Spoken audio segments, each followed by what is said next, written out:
Buenas tardes de nuevo. Vamos a comenzar la sesión.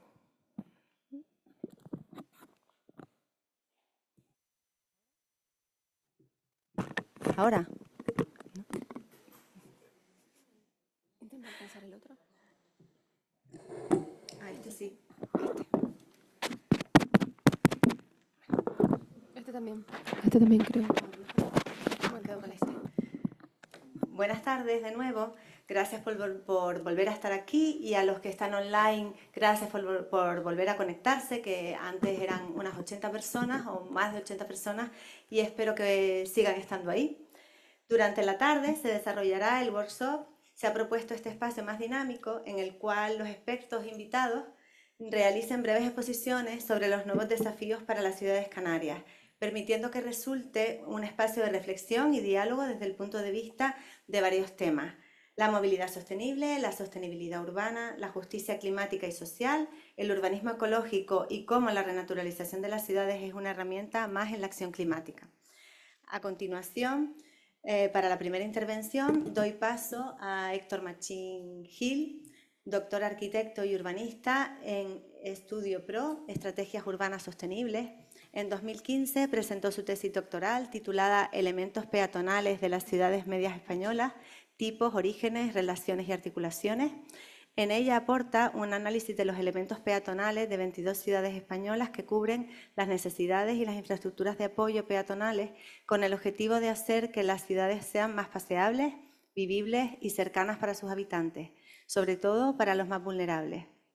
Actualmente colabora con distintas administraciones aplicando las estrategias sostenibles más idóneas, considerando que la movilidad peatonal debe tener un papel básico y fundamental en la ciudad. Su más reciente proyecto es la elaboración de la primera zona de bajas emisiones de Canarias con el Ayuntamiento de Las Palmas de Gran Canaria. Te cedo la palabra, Héctor. Bienvenido y muchas gracias. Bueno, muchas gracias. Lo primero, gracias por la invitación en este foro tan interesante de las ponencias de esta mañana, que han estado bastante bien y sobre todo me han aportado muchas cosas que desconocía de muchos ámbitos. Bueno, yo voy a hablar sobre todo de dos aspectos que ya quien me conoce los tengo bastante trillado, que es sobre todo el tema de la huella peatonal y también sobre las supermanzanas, que antes ya Sasha habló un poco de ellas, poniéndolos como ejemplos y como es una forma de actuación peatonal muy importante en la ciudad, ¿no? Sobre todo, el tema que trato es en la ciudad consolidada, es decir, en la ciudad ya hecha, la ciudad ya construida. Voy a hablar, por un lado, de la huella peatonal, como he dicho, también de las supermanzanas, teniendo en cuenta que la huella peatonal nos puede servir como un diagnóstico previo a la situación peatonal que tiene un ámbito, una ciudad, lo que queramos analizar desde el punto de vista peatonal. La supermanzana como una de las ideas mejores desde mi punto de vista, con el origen de Salvador Rueda, de la aplicación en la ciudad consolidada. Y también tangencialmente voy a hablar de las zonas de bajas emisiones, que yo creo que está íntimamente relacionado con lo anterior.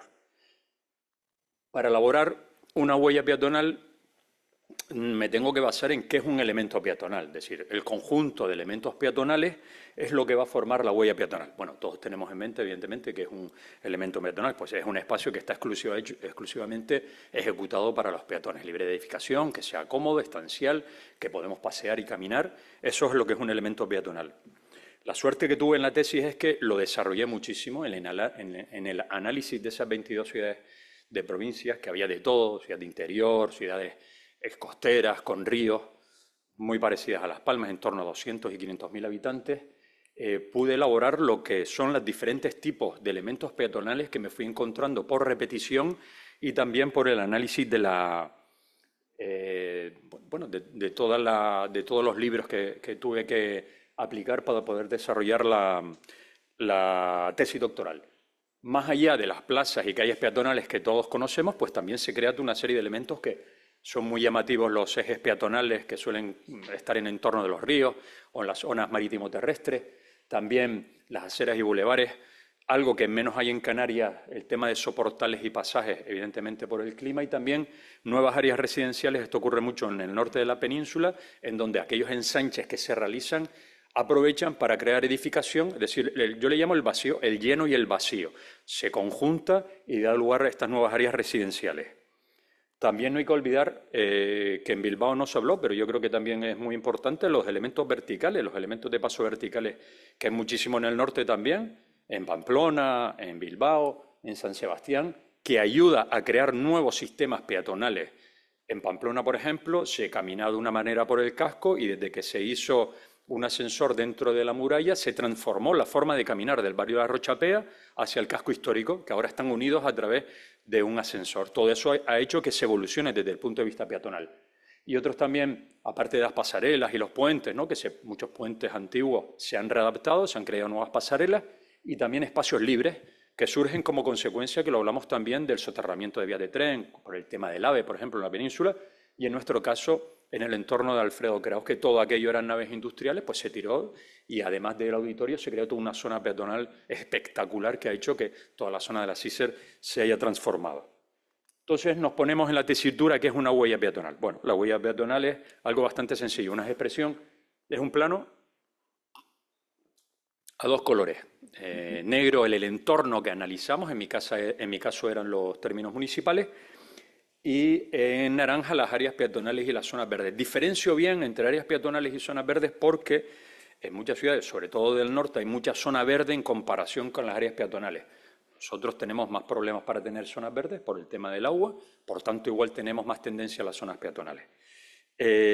Bueno, el resultado del análisis, aquí hay 20 huellas peatonales que podrán ver pues, esas diferencias entre lo negro y lo naranja. Nos sirve para rápidamente tener una visión de cuánto peatonal tenemos y cuánto no tenemos, de dónde escasea lo peatonal y dónde es necesario ejecutar esta parte peatonal que la ciudad nos pide y ya nos está dando información, la huella peatonal, de donde carecemos de estos espacios peatonales. Vamos a poner dos casos desequilibrados, ¿no? Por un lado la ciudad de Logroño y por otro lado las Palmas de Gran Canaria. En Logroño vemos que hay más naranja que negro, por lo menos se intuye, ¿no? Que hay mucho más color naranja que negro. La zona sur que tenemos de Logroño son todo ensanches. Ahí se hizo esa transición de la construcción de nuevas viviendas junto con nuevos elementos peatonales y zonas verdes. En cambio, Las Palmas vemos que está como todo muy disgregado, ¿no? Hay mucho más negro que naranja. Esto desde una visión rápida. De la huella peatonal también destaco dos aspectos a tener en cuenta, que son los datos cualitativos y los datos cuantitativos, ¿no? Cualitativos, ya un poco esto empiezan a darnos primeras informaciones. Es decir, ¿qué nos encontramos? Nos puede dar información de si la ciudad está articulada, estructurada, peatonalmente hablando, si hay una cohesión, y básicamente en casi todas las ciudades analizadas los núcleos peatonales están disgregados. Si hay cierta concentración, como es lógico en los cascos históricos, pues la mayoría de los cascos históricos, de hecho, fue un punto básico para poder elegir 3 ciudades a desarrollar en plenitud, las ciudades que más casco histórico peatonal tenían, y esto es un poco un resultado, ¿no? Tenemos en los círculos cascos históricos y en alguna ciudad como Huelva si existe algún eje a partir del cual me introduce en la zona peatonal del resto de la ciudad. Por otro lado también, esto es un poco de manera resumida, también me aporta la huella peatonal datos cuantitativos, que yo creo que también aquí es muy interesante y hoy hablamos también de esos números a tener en cuenta, ¿no? Esos indicadores a partir de los cuales nos da información peatonal de la ciudad. Antes hablábamos de una percepción, ahora no, ahora hablamos de números. Tan interesante como saber el porcentaje de ciudad peatonal que hay con respecto a la ciudad entera, por ejemplo, el metro cuadrado peatonal por habitante que existe, y algo muy interesante que es el porcentaje de ciudad peatonal que está a menos de 200 metros. Es decir, esa cercanía, también hablamos hoy de las zonas verdes, esa cercanía que tienen los habitantes, la ciudad, de estar cerca de una zona verde. En azul están Las Palmas de Gran Canaria para que nos localicemos, ¿no? Casi siempre está en los 3 o 4 peores datos, salvo en el porcentaje peatonal del casco histórico, que nos encontramos un poco a mitad de las ciudades analizadas. Volvemos entonces a analizar un poquito Logroño y Las Palmas para que veamos un poco con esto que hemos hablado, datos cualitativos y cuantitativos, cuál ha sido el resultado, ¿no? Sobre todo el cuantitativo. Logroño, aproximadamente el 22% del espacio es peatonal, un 85%, cifras elevadísimas, se encuentran cercanas a un elemento peatonal, casi el 50% de su casco histórico es peatonal y según el PEMU, el 50% de la población va a pie. Esto no es casual. No es casual que el 50% vaya a pie, sino porque la ciudad está hecha para poder caminar. Evidentemente, cuanto más naranja, insisto, mucho más fácil para caminar por la ciudad. Y luego, a través, lo comentaba anteriormente, de los elementos verticales de paso, eso facilita el que podamos seguir caminando a pesar de la topografía. ahora nos vamos al lado contrario. Las Palmas de Gran Canaria tenemos un 7% de espacio peatonal, 50% hasta menos de 200 metros, un tercio de las calles del casco histórico son peatonales y el PMU hasta el año 2011 era un 15% de los recorridos que se hacían a pie. Ahora ha crecido un 31%. Esta encuesta la hizo Guaguas Municipales un poco en la pospandemia. No pongo en duda el resultado, ni mucho menos, pero igual había que haber hecho un mayor rango de encuesta, porque demasiado me parece el doble con muy pocas actuaciones peatonales que ha habido en Las Palmas. Pero bueno, los resultados son los que son.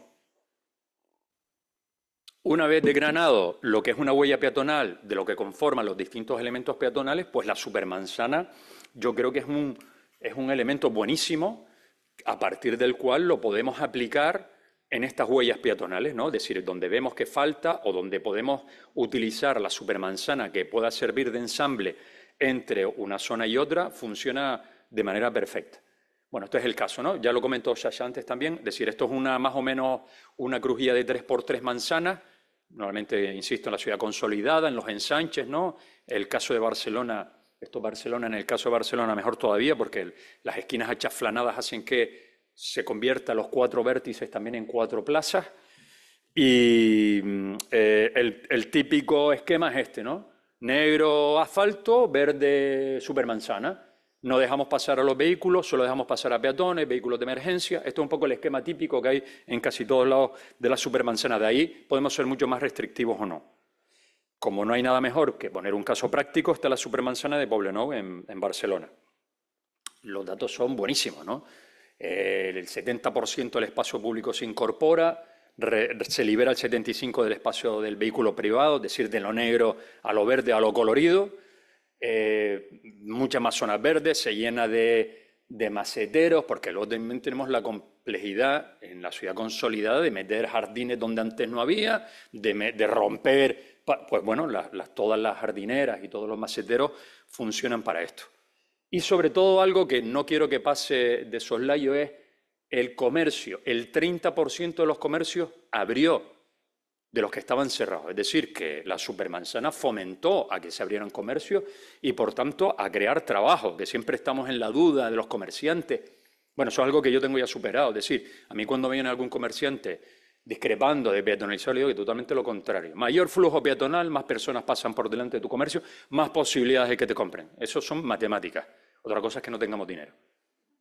Y pasear es gratis, como digo yo. ¿Qué conseguimos también? Pues más asientos, más estancial. En la foto, tenemos en la foto derecha e izquierda, que es arriba a la izquierda, que es gente comiendo. Ya no vemos gente comiendo en la calle, salvo en un tupper, en un banco incómodo, ¿no? Ahí pusieron sus mesitas, sus bancos. No creo que nadie los robe, ¿no? Porque es un poco que está hecho para la convivencia de la comunidad. Tenemos niños en la calle. Yo tengo un niño de 5 años que lo único que hago es llevarlo a un parque acotado y lo llevo a otro parque acotado. Vivo por Triana, puedo pasear con él por Triana, pero no es lo lógico. Por la calle es una locura llevar a un niño. Y sobre todo una imagen que a mí yo he hecho muchísimo de menos es 2 señores mayores paseando. Yo creo que ya se ha olvidado esa figura, salvo en zonas peatonales, pero en Alcarabanera, no sé, el resto de barrios de Las Palmas, ¿no? Pues, Arenales, yo ya no veo a gente pasear, la gente apenas pasea, porque la ciudad es incómoda para pasear, por tanto, lo que tenemos que darles es espacio. Aquí a todo el mundo nos gusta estar al aire libre, lo que necesitamos que nos den ese espacio. Bueno, un antes y un después, que siempre es muy colorido, ¿no? Ver cómo era la ciudad anterior y con el cambio que hubo en Poblenou, pues eso, bancos, maceteros, urbanismo táctico, bueno, gente que pone muy en duda. Aquí en Mesa y López se hizo uno de los carriles de urbanismo táctico y gracias a eso hoy Mesa y López es totalmente peatonal. Por tanto, yo creo que podrá estar mejor o peor, pero es un inicio de algo que hacia atrás, por lo general, nunca se va. Bueno, unido a esto, yo digo, coño, las zonas de bajas emisiones está íntimamente relacionado con una supermanzana, porque el inicio de lo que pueda ser una supermanzana es lo que ahora, de manera obligatoria, Europa nos ha dicho, oye, pues ahora tenemos que tener unas zonas acotadas en los municipios más de 50.000 habitantes, que no puedan pasar los coches contaminantes, cada ayuntamiento, una ordenanza, poco rollete, todo eso, pero en el fondo no deja de ser una obligatoriedad que, desde aquí llamo a la administración y le digo, Esto hay que utilizarlo para que esto luego sea peatonal.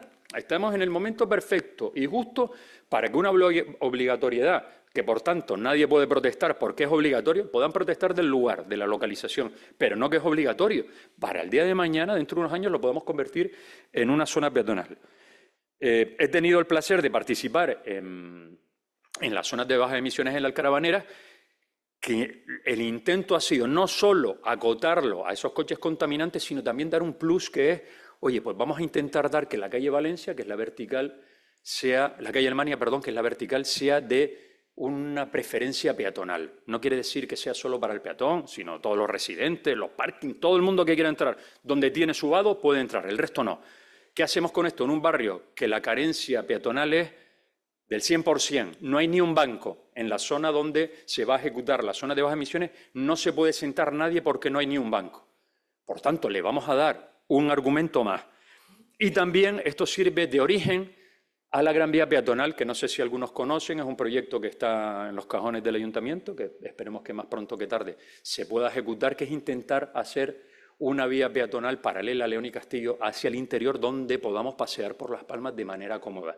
Si nadie la ha hecho, le insto a que lo hagan porque el paseo es una maravilla, hay muy poco tráfico, no hay coches, y si todo eso lo habilitamos para nosotros, para los peatones, lo que ganamos es algo espectacular y podemos ir caminando desde el puerto, Mesa y López, hacia Triana, ¿no? Toda esa verticalidad.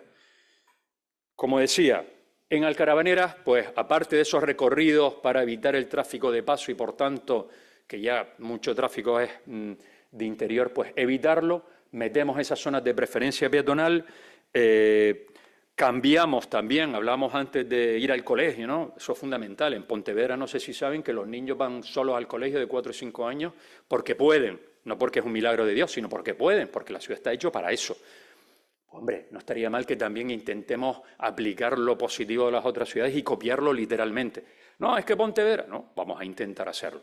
No solo eso, sino también sacar mobiliario urbano, un poco parecido a lo que vimos en las supermanzanas, en esa verticalidad de la calle Alemania. Ya por último, y para concluir, mi idea, y yo creo que aquí podemos partir de un éxito, es que esa primera zona de bajas emisiones se pueda replicar a lo largo del camino de la Gran Vía Peatonal y que en un futuro esas zonas de bajas emisiones se puedan convertir en supermanzanas y en un futuro podamos ir caminando, ensamblando con las distintas zonas y unimos el norte con el sur de Las Palmas, de modo que creamos un nuevo ámbito peatonal, una nueva zona de desplazarnos, veamos a esas personas mayores pasear, a los niños y las niñas con sus bicicletas o caminando, y crear una red peatonal en condiciones que yo creo que Las Palmas se lo merece.